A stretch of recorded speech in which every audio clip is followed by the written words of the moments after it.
Now at 11, the Gang of Five texting scandal isn't over yet. The Hamilton County prosecutor says he could still file charges. We are talking about these 5 council members you see behind me. Some of them you elected into office. Yeah, tonight we're actually going to walk you through today's court hearing, what the text messages said, and how this impacts you.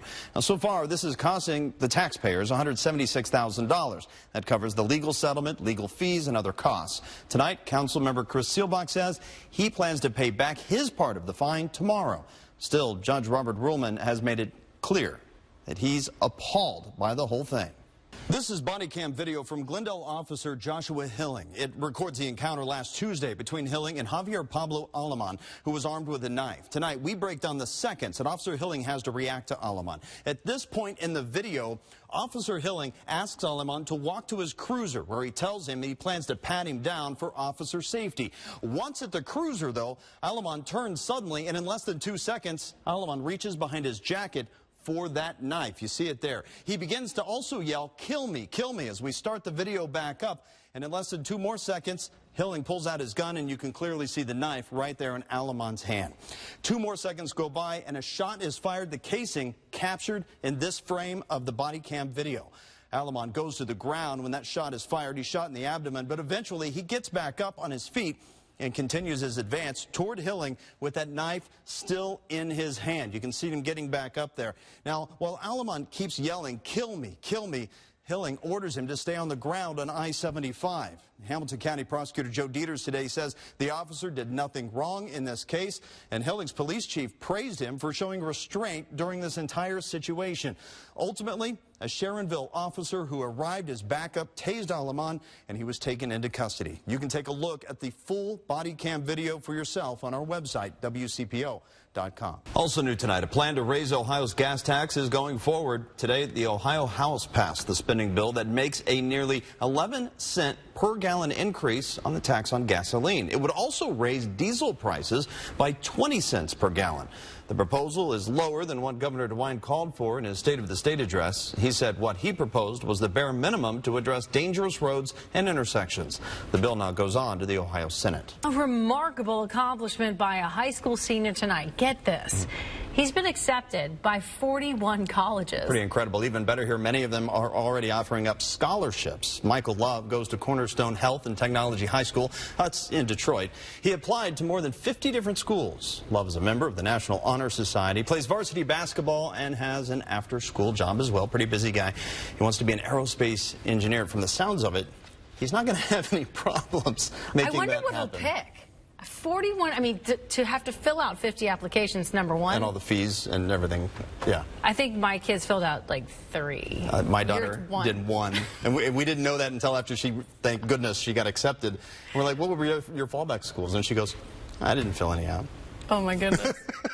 Thank you so much for joining us. Some residents of the tiny community of Rabbit Hash are angry right now over a proposed ferry linking their area to the Rising Sun Casino just across the river. 9 on your time. New at 11, a Kenton County grand jury indicts a man in a Covington murder here. Patrick Blanchard is accused now of killing Natasha Henderson on December 30th. Police say he shot her while riding in a vehicle and left her body in the street. Investigators believe passengers in at least 2 different vehicles behind him witnessed the shooting take place, and anyone with information is asked to come forward. New information at 11 about the most recent landslide on Columbia Parkway. The city tells us a retaining wall failed, causing dirt and debris to fall out onto the roadway. You'll recall the mess forced the city to close westbound lanes between Eastern Avenue and Beachmont Avenue. Tonight, we know a contractor has been hired to design and construct a new wall. We're told the cost won't be more than $1.4 million. It will take about 3 months to complete. Now at 11, Mount Adams is a place full of literal highs and lows. Right now, the neighborhood businesses are struggling to compete with Over the Rhine and the banks. And that means adjusting to a new kind of customer. 9 on your side's Kristen Swilley joins us live right now with how some bars and restaurants there are trying to cater to an older crowd. Kristen? Back out to our co-anchor, Craig McKee, who has some new information. What do you know, Craig? I want to show you, though, right behind me with this new vantage point on the west side of the Fifth Third Center building, you can see what I've counted so far as 17 evidence markers going up to the letter Q so far. That's all I can see on this side, but these are evidence markers. Of course, we're talking about the casings from the officers who were responding. Some things have changed in the point that the lockdown on the building is being slowly released. We can actually see here the walkway. These are folks coming out of the building that have been released after a floor-by-floor, room-by-room search by investigators, by CPD here, and that is, again, part of the protocol. We know that the threat was neutralized. We know the suspect is dead. But in these types of scenarios, they don't know anything else about what the plan was for this particular individual. So were there other people involved? Was there something else planted before the attack? All of those things. They look at everything. Everything is on the table in these situations. So they had to go through floor by floor, room by room, and have contact with each individual person. They ID them, they process them through, and then they're released. And exclusive access, in fact, to Hubers at the Campbell County Detention Center. In the interview, at her request, she spoke about what lies ahead.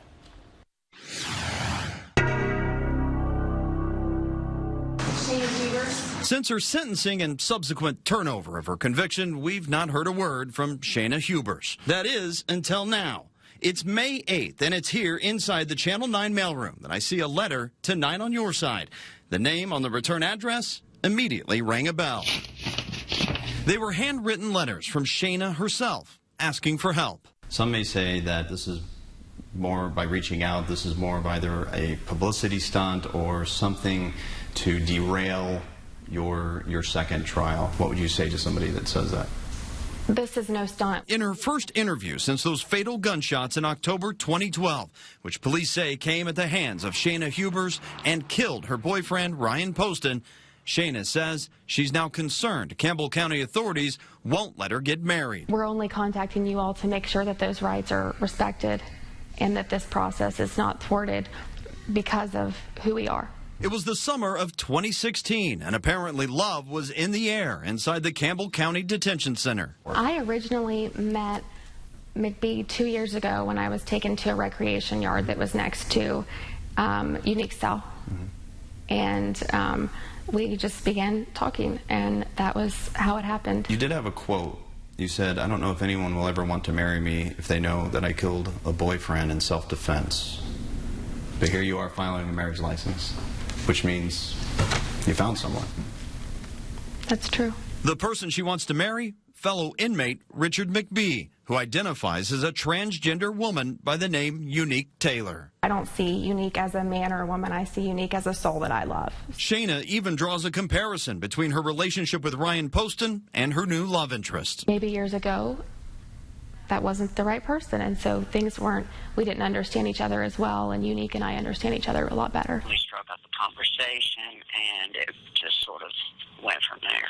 Calling me from the detention center, Unique defends their request to marry. I stand up for my rights, and obviously I'll be standing up for hers too. I've been doing this for close to 18 years, and not much surprises me. Campbell County Commonwealth's Attorney Michelle Snodgrass won the conviction in Hubers' first trial and says her team is now focused on August opening statements. We are going to go in and we're going to fight for justice for Ryan Poston.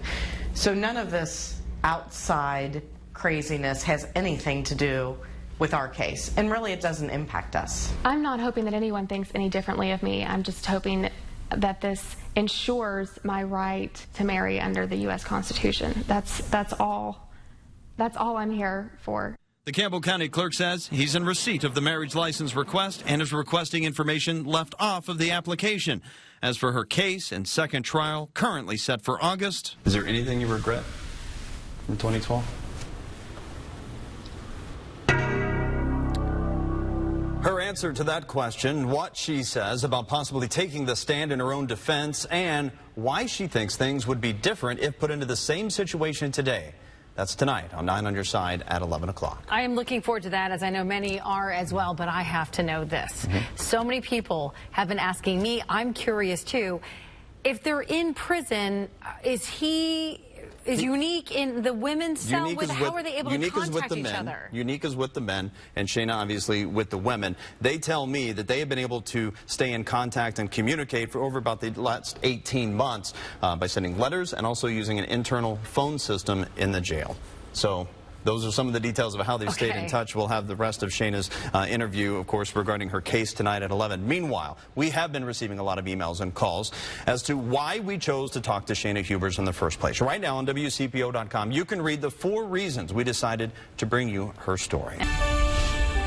A recent court ruling put tens of thousands of veterans known as Blue Water veterans on the path to compensation tied to their service in Vietnam. The Department of Veterans Affairs is at the center of the fight, and local vets are holding out hope the VA will finally do what's right. The distance offshore depended on what target at which we were firing at any given time. Rex Settlemore's service in the Navy took him to many places. The Vietnam War was one of them. Our guns had a range of 12 miles, and many times we were called upon to fire as deeply inland as we possibly could, and so the ship moved in within a few hundred yards offshore. Rex is a Blue Water veteran, so named for the deep blue water the ship sailed on. John Ranson is a Blue Water veteran, too. A friend of mine who was on Ranger, another carrier, he worked on the flight deck, and he passed 3 years ago this past December, and he was being treated at the VA, and the presumption was defoliants. Agent Orange, as it was called, was a defoliant used by the U.S. during the Vietnam War. Those soldiers on the ground are presumed to be contaminated by it and all the ailments that come along. Those who served on the ocean are not. But Rex says this Australian study proves sailors were exposed. Ships who ingested the seawater, even if the seawater was distilled for freshwater purposes on board, would still contain the Agent Orange contaminants. As a result of that, the Australian government awarded Blue Water presumptive benefits to their Navy veterans. The VA's post-deployment health expert, Dr. Ralph Erickson, testified in April of 2017 that naval ships would have drawn in water for their distillation from 12 miles out.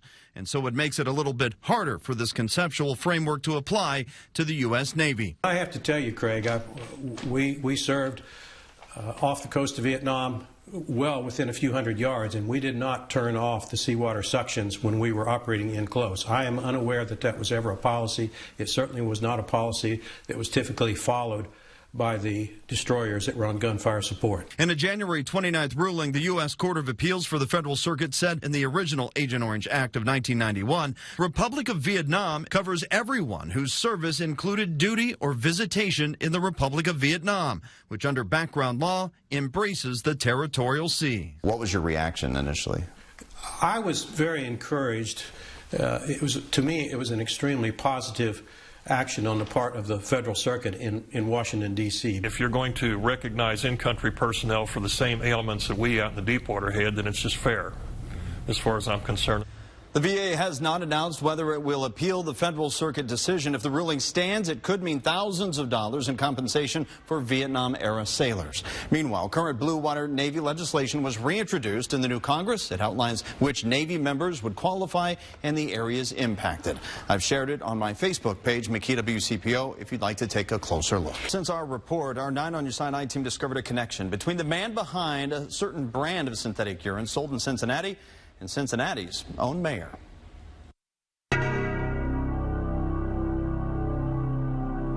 So negative. When the 9 on Your Side I-team tested synthetic urine, the results were clear. So your first look at this, you would say it's a negative drug screen. A product marketed for years to pass any urinalysis has ties to Cincinnati, invented and created by Matthew Stevens, who even holds a patent on it. Its sole purpose to produce negative urinalysis results. Hi, is this Matt? When we spoke to Matt by phone, his claim was the urine is designed to pass tests looking for nicotine and not for any other purpose. Yeah, that's doublespeak, isn't it? I mean, why would you have something that's guaranteed to pass your drug test but not meant to pass a drug test? Do you know Matt Stevens? I don't. Since our report, 9 on Your Side uncovered new information. Our 9 on Your Side I-team discovered Matt Stevens and Mayor Cranley's paths crossed in 2013 during a campaign fundraiser. So we had a mutual friend who asked Matt to host a fundraiser for me in 2013. Obviously, I was there. Fundraising paperwork filed with the Cincinnati Elections Commission shows Stevens donated $500 to Cranley's mayoral campaign. Cranley says once he saw Stephen's connection to synthetic urine in our story, he told his campaign to write a check to the Center for Addiction Treatment, or CAT House, for the full amount. I didn't even know about it until I saw your report. While Cranley says he wasn't aware of Stephen's ties to synthetic urine, he says products like this are not welcome in Cincinnati. To engage and market a product that's sole purpose is to engage in fraud is, should be illegal, and if it's not already, it should be expanded into the fraud statute. Now, we reached out to a number of state lawmakers about synthetic urine. We even reached out to the online retail giant Amazon, who sells products like this on their site. They didn't get back to us, and only Congressman Brad Winstrip and Senators Rob Portman and Sherrod Brown actually addressed the issue tonight on your side. Winstrip called products like this concerning and promised to continue to support legislation that would make them illegal.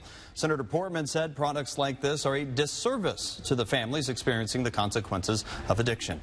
Senator Sherrod Brown said that he'd keep our thoughts in mind should this issue come before the Senate. It's a story we'll continue to follow. New on 11 on 11, it is said the pen is mightier than the sword. For one father and teacher, he's counting on it as he takes the tragedy of his son's overdose to the classroom in the fight against heroin. Josh was my middle child. He was a typical middle child. Josh was the funniest guy in the room, no matter who was in the room. He was just the most charming young man. We could not get enough of his company. Heroin wrapped itself around his neck like a python until it eventually strangled the life out of him. When you get to heaven, what will you say to him? I missed you. Todd Brabender doesn't want you to know who he is, but he does want you to know his son. We were a camping family. My kids went camping when they were before 1 year old. Josh loved being in nature. His entire childhood revolved around exploring. He'd leave the house at 9 o'clock in the morning and play in the woods till 5 o'clock at night. Now, obviously, we checked on him. Sure. But he loved being outdoors. That fun-loving spirit who lit up a room began to change his freshman year in high school. He got into a drug crowd and started experimenting. Prescription pain pills soon led to heroin and the start of the addiction cycle. Where he would work, sometimes 8, 9, 12 months at a time. Clean, showed up for work every day, but then the relapse would come, and I could never explain why. In fact, Josh could never explain why. Years in and out of rehab just didn't work for Josh, and heroin's python grip finally took its toll. On Saturday, January 2nd, 2016 at 1:37 a.m., my 24-year-old son, Josh Brabender, passed away from a heroin overdose that occurred 48 hours earlier. The letter Todd is reading, Josh passed away quietly while I held his hand, is one he wrote to his 8th grade students at Holy Family Church in Oldenburg, Indiana. After Josh passed, I stayed up all night, and I was just sitting alone in my living room, 9 o'clock in the morning, 8 hours after he passed, and I said, I got to talk to my 8th graders. The message is a simple one. Let them get to know Josh, and then have them know the pain, the loss. Connect so they'll think of Josh and make the right decision. We want to get the message out and try to find some sort of silver lining in this tragedy. If you could stop one kid at a party and he goes, I'm not doing that, because Josh's picture comes back into his mind, you've won. Exactly right. Yep. I'd like to thank Todd for sharing Josh's story with all of us tonight. And while Josh is gone, Todd, we'll get to see part of Josh through the eyes of his grandbaby, seen here in the sonogram that he shared with me. As for this letter that he wrote and also read to his class, I posted this on my Facebook page, McKee WCPO, if you would like to read it in full. It's also on WCPO.com with this story, where you can also find resources to help you or someone you know battling heroin addiction.